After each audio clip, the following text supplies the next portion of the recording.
Assalamualaikum warahmatullahi wabarakatuh. Perkenalkan, nama saya Zelia Kartika Rudiani. Di sini saya ingin mempresentasikan tugas perpajakan saya, yaitu pada bagian pertama, usaha bisnis apa sih yang saya jalankan? Nah, yang pertama itu usaha bisnis yang saya jalankan yaitu usaha bisnis pada bidang pemenuhan pakan ternak dan pembuatan pupuk organik, yaitu yang bergerak di bidang peternakan dan pertanian. Yang dengan hasil tugas ini saya bentuk sendiri, bisnis ini saya bentuk sendiri dengan ide kreatif saya sendiri. Dan yang kedua, di mana sih lokasi bisnis saya ini? Nah, lokasi bisnis saya ini terletak di Provinsi Sumatera Utara, letaknya di Kota Kisaran, Kabupaten Asahan. Dan produk dan jasa apa sih yang saya tawarkan? Produk dan jasa yang saya tawarkan yaitu berupa produk pakan ternak dan pupuk organik yang guna memenuhi kebutuhan pakan ternak dan pemenuhan para petani untuk tanamannya. Dan lalu lanjut dengan target pasar dan bisnisnya, itu apa sih targetnya? Dan target pasar dalam bisnis saya yaitu para peternak ikan, peternakan unggas, dan peternakan lainnya. Serta target pasar bisnis saya juga pertanian, dikarenakan produk saya dengan satu bahan tetapi dapat dijadikan dua produk, yaitu pakan ternak dan pupuk organik. Masuk pada bagian kedua, dan dalam usaha saya ini pastinya akan dikenakan dengan kasus-kasus perpajakan yang harus membayar pajak ke pemerintah. Yang pertama, kasus perpajakan PPh 21. Pada tahun 2019 saya memulai menjalankan dan bekerja pada usaha bisnis saya sendiri dengan memperoleh gaji pada 10 Mei, yaitu sebesar 10 juta per bulan. Saya belum menikah, maka perhitungannya PTKP-nya itu adalah 54 juta.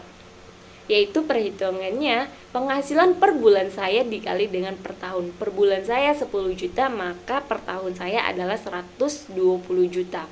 Dengan dikenakan biaya jabatan 5%, maka hasilnya adalah 6 juta. Penghasilan neto yaitu penghasilan tahunan dikurang dengan biaya jabatan, yaitu dengan hasilnya 114 juta.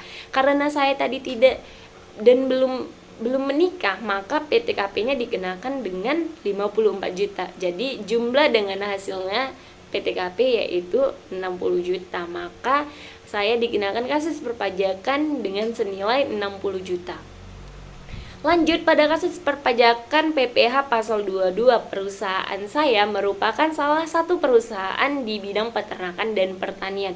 Pada 5 Juni tahun 2020 melakukan pembayaran kepada PT Pertanian atas pembelian kemasan pupuk Goni dengan harga 220.000 per bal. Harga ini sudah termasuk pada PPN, yaitu 10%. PPh pasal 22 yang dipungut oleh PT Pertanian, maka perhitungannya DPP 100 per 110 dikali dengan 210, yaitu dengan memperoleh hasil 200.000. PPh pasal 22 yaitu 1,5% dikali dengan 200.000, maka hasilnya adalah 3.000. Baru lanjut pada kasus perpajakan PPh pasal 23. Pada 10 Maret 2020, perusahaan saya PT Pakan Ternak Sejati mengumumkan akan mengadakan rapat umum dan membagikan bonus melalui rapat umum pemegang saham atau RUPS, dan melakukan pembayaran bonus tunai kepada PT Pertanian sebesar 1 juta yang melakukan penyertaan modal 15%. Maka perhitungannya PPh pasal 23 sama dengan 15% dikali dengan 1 juta. Dengan hasilnya adalah 150.000. Saat terhutang akhir bulan dilakukan pembayaran, yaitu pada tanggal 30 Mei 2020. Saat penyetoran maka paling lambat adalah 10 Juni 2020. Maka saat pelaporan paling lambat adalah 20 Juni 2020. Kasus perpajakan PPh pasal 25 yaitu di mana perusahaan saya PT Pakan Ternak Sejati berkedudukan di Indonesia memperoleh penghasilan neto dalam tahun 2019 di Eropa memperoleh penghasilan berupa laba usaha sebesar 100 juta. tarif pajak yang diberlakukan yaitu 30%. Di dalam negeri menderita kerugian sebesar 20 juta, maka perhitungannya menghitung total penghasilan kena pajak. Penghasilan dari Eropa adalah 100 juta, penghasilan dari dalam negeri adalah 20 juta. Maka penghasilan dari Eropa dikurangkan dengan penghasilan dari dalam negeri dengan memperoleh hasil yaitu dengan netonya 80 juta.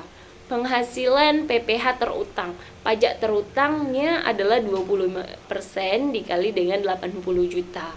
Dengan menghitung PPh maksimum yang dapat dikreditkan, penghasilan luar negeri dibagi dengan penghasilan dikali dengan total PPh terutang, yaitu dengan 100 juta dikurang dengan 80 juta dikali dengan 20 juta yang memperoleh hasil adalah 25 juta. Lalu lanjut dengan menghitung PPh terutang atas dipotong di luar negeri, yaitu dengan 30% dikali dengan 100 juta maka memperoleh hasil 30 juta. Masuk ke kasus perpajakan PPh 26. 20% dari jumlah penghasilan bruto yang diterima atau diperoleh wajib pajak luar negeri berupa dividen, bunga royalti, sewa, penghasilan lainnya sehubung dengan jasa pekerjaan dan sehubung dengan kegiatan yang dilakukan perusahaan. Maka kasusnya PT Pakan Ternak Sejati menyewa angkutan kepada Bapak Richard dan PT Royalty ingin membayar sewa tersebut sebesar 1 juta.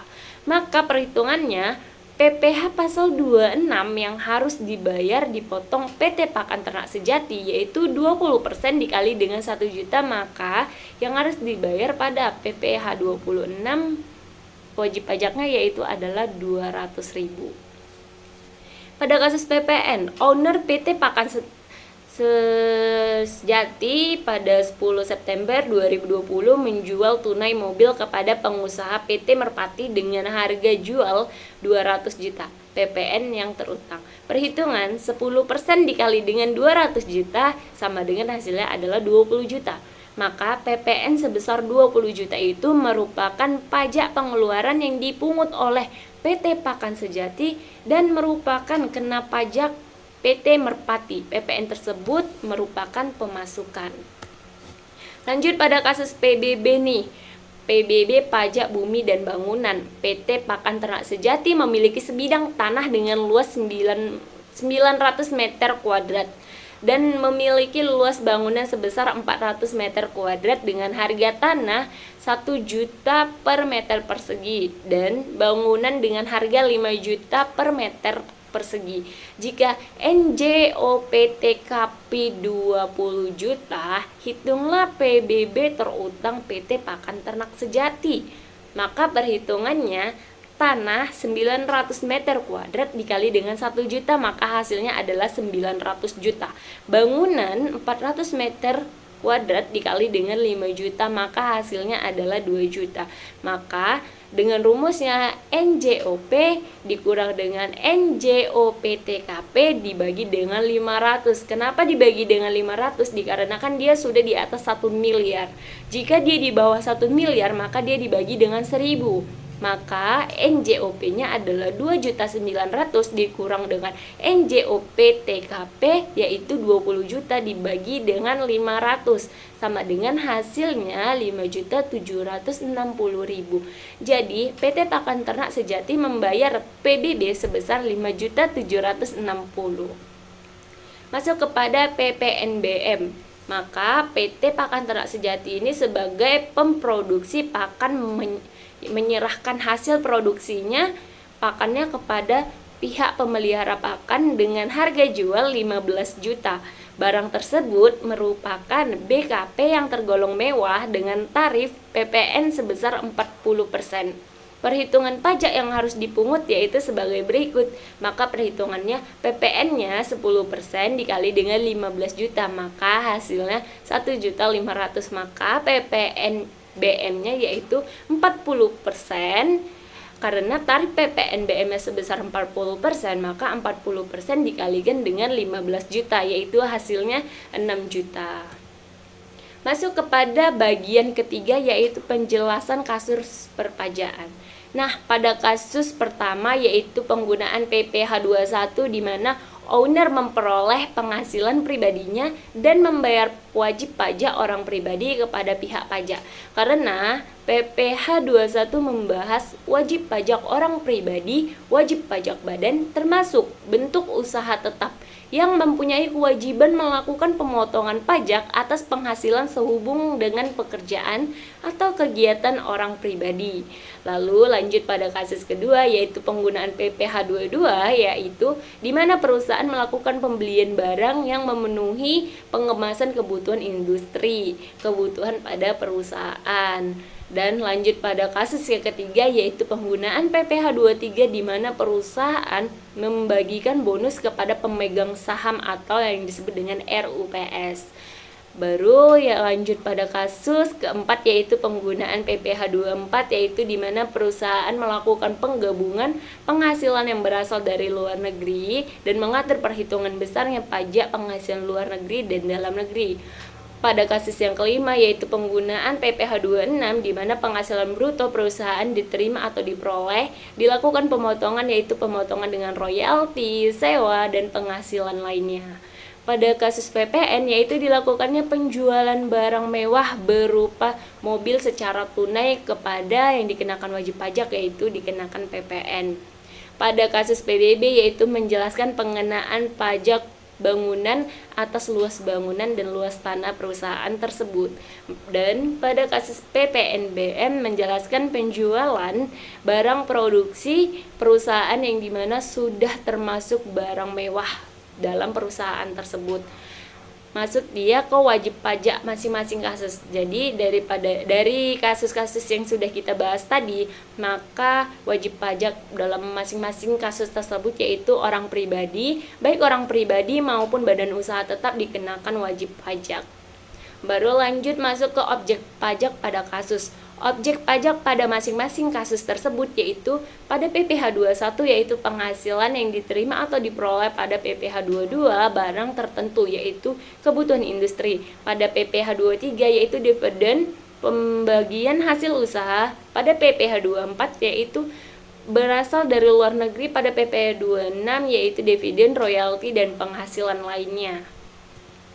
Lanjut ke tata cara penghitungan. Untuk tata cara penghitungan, tiap-tiap kasus sudah dijelaskan pada bagian-bagian perpajakannya, yaitu pada PPh pasal 21 tenggatnya 10 bulan berikutnya itu pembayaran atau penyetoran, dan pelaporannya yaitu pada tanggal 20 bulan berikutnya. Dan yang kedua PPh 22 tanggal 15 bulan berikutnya setelah masa akhir pajak, maka pelaporannya adalah akhir bulan berikutnya setelah masa akhir pajak. Pada PPh pasal 23 tanggal 10 bulan berikutnya, tanggal 20 bulan berikutnya itu adalah pelaporan. Pada PPh 26 pembayaran dan penyetorannya adalah tanggal 10 bulan berikutnya dan pelaporannya adalah tanggal 20 bulan berikutnya. Dan jatuh pada jenis pajak PPN. Pembayaran dan penyetorannya yaitu akhir bulan berikutnya setelah masa pajak berakhir dan sebelum SPT dan masa PPN disampaikan. Maka PPN dan PPNBM ini sama, jatuh pembayaran penyetorannya itu akhir bulan berikutnya setelah masa pajak berakhir sebelum SPT dan masa PPN disampaikan, dan pelaporannya pun dia di akhir bulan berikutnya setelah masa pajak berakhir.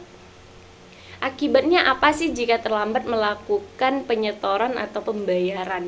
Maka akibatnya itu yang pertama dia dikenakan sanksi administrasi, yang kedua penuntutan hukum, yang ketiga kena bunga tunggakan, dan yang keempat dikenakan denda telat bayar pajak sebesar 2%. Sekian dari presentasi saya, sekian, terima kasih.